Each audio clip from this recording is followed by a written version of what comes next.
Crackerjack panel here this evening, and I can't wait to talk to Mark Latham. Joins us again after a few weeks' break. We'll also have a chat to Rita Panahi, to the great Barnaby Joyce, and the Deputy Mayor of Melbourne, Nicholas Rees, is here.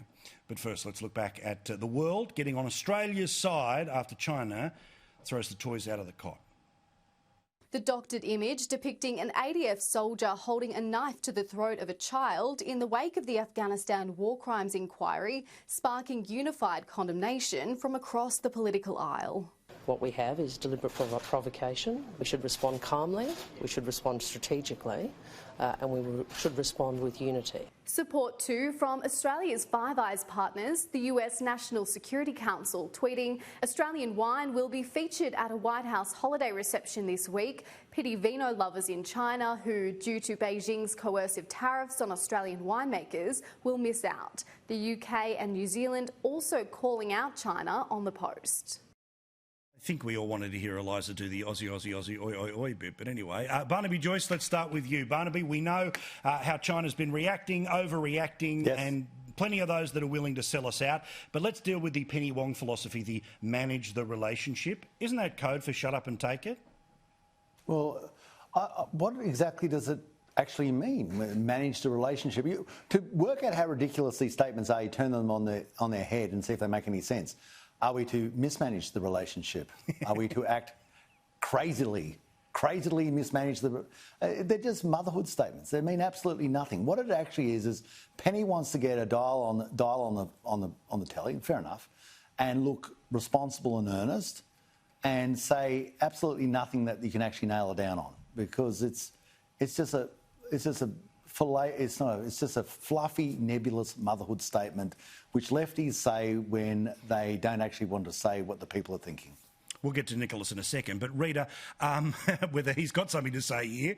But Rita, again, I like the idea. Talking about fluffy, nebulous motherhood statements, yes. And I think you're in the same room, so you can actually sort of, scream at each other directly. But in the meantime, pretend you're in a separate room and look down the camera. But it was nice to see other politicians in other parts of the world coming to Australia's defence, and even Queen Ardern was in our way. This must be very confusing for Twitter. It is, because they're sort of bending over backwards saying Australia's got no moral authority, it has no grounds to be upset, it should just take this abuse from China. And, yeah, to have one of their heroines challenge that narrative, I think has been a good thing. And I think Penny Wong's comments yesterday were certainly very strong and precisely what they should have been. I hope she hasn't backed away from that. It's good to have a united front and have both Labor and the coalition say, this isn't on and we're not going to cop it. There's just been too many quislings in this country willing to do China's bidding for them, willing to kick Australia and rationalise whatever China's doing. I mean, this is a evil regime. Let's not mince words here. This is a country that is engaged in ethnic genocide. They've got more than 1 million Uyghurs locked up in concentration camps, forced labour camps. They are guilty of just gross human rights violations on a scale that is just terrifying. And we're talking about things happening today. We're not talking about things 200 years ago. And let's look at the fact that we had an episode that we were ashamed of. We fully investigated it, and we're again pursuing action to hold people responsible accountable. Do you think China's going to have a thorough inquiry into the Tiananmen Square massacre? No, the people who ordered that didn't get punished. They got promoted. That's the difference between Australia and China. So they've got absolutely no moral authority to be sitting in judgment of Australia and spreading these malicious lies and propaganda images. And Nicholas, great point made by our mate and colleague Andrew Bolt, where he said 3,321 people in the last financial year have fled China to Australia, 0 the other way around. Yeah, it was a good observation. I mean, look, I agree with everyone on this panel that the tweet by Zhang Lijuang was, despicable, disgraceful. It took the Australia-China relationship to a new low point.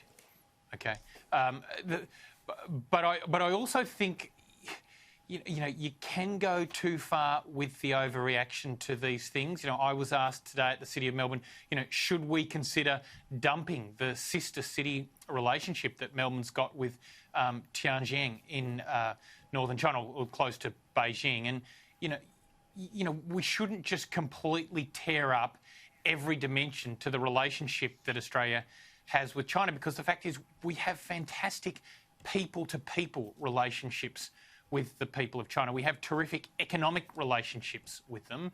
And so I think where Penny Wong was coming from here is to say, hey, let's not forget that there is plenty of good that comes out of Australia's relationship with China.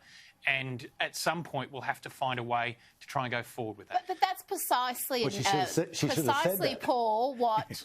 well, yeah, exactly. And that's precisely what the Treasurer and the Prime Minister have tried to do over the last 2 weeks. Remember, they came out with that big speech, the olive branch that was extended to China to try to repair relations and proceed on much friendlier terms.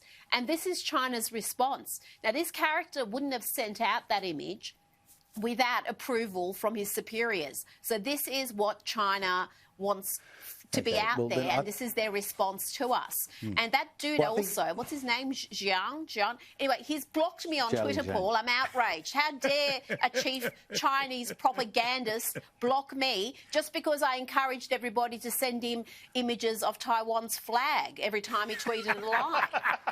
For that, Barnaby, I got blocked. Yeah, Barnaby, what about what Nicholas just said? I was ready for Nicholas to say that and jump up and rave against him, but I kind of agreed with him. So, this is the wonderful thing we have, a democracy. Look, this guy, Zhao Zhang, right? If you want to stand behind him, then let's pin you to him. So, if he's your great writer, if you believe in him, if you think he's an erudite representation of the acumen of communist culture, then sure, let's do it. So then we'll have Confucius, we'll have Mao Zedong, we'll have Sun Tzu. These are all, whether you like them or not, very prominent writers. And we'll have this idiot. And, and you can say that you believe that he is of an academic equivalence to your other great academics, because if you're so prolific in your support of him, then you must believe that he's of the same standard. And obviously, the guy's a twit. Now, also, but he's a twit, Barnaby, that has got the backing of his government. He's not an idiot. Yeah, he's not going to he's not going to manufacture an image and put it out without the approval of his superiors. Exactly the point. Exactly the point, Rita. I mean, you can sometimes when you got a spare towel, you got to find a donkey to pin it to. And this is because we can't change China. China wants to get a rise out of you. They want you to get all upset. They want you to go crazy. I get that, and the reality is what Nicholas said at the start is the truth. But the only thing that you can say is if you believe in this person so much that you want to stand by him, then you must hold him in high esteem as of great academic weight in China, of a person of great import that you're very proud of, that you think it represents the highest echelons of academia in China because you're also proud of him. Well, I know what he's done is acerbic, vindictive, outrageous. We all get that. It's a statement of the bleeding obvious. We get that. But, what China, and I see this is the thing I don't want to do. You don't want to preach to China because they don't give it stuff what I say. But does a superpower really want to fall to that level? Is that where they want to be? Like a puerile little child wallowing around in the ambit scratchings of the back of the lavatory wall, which is Twitter? Is that what they've become?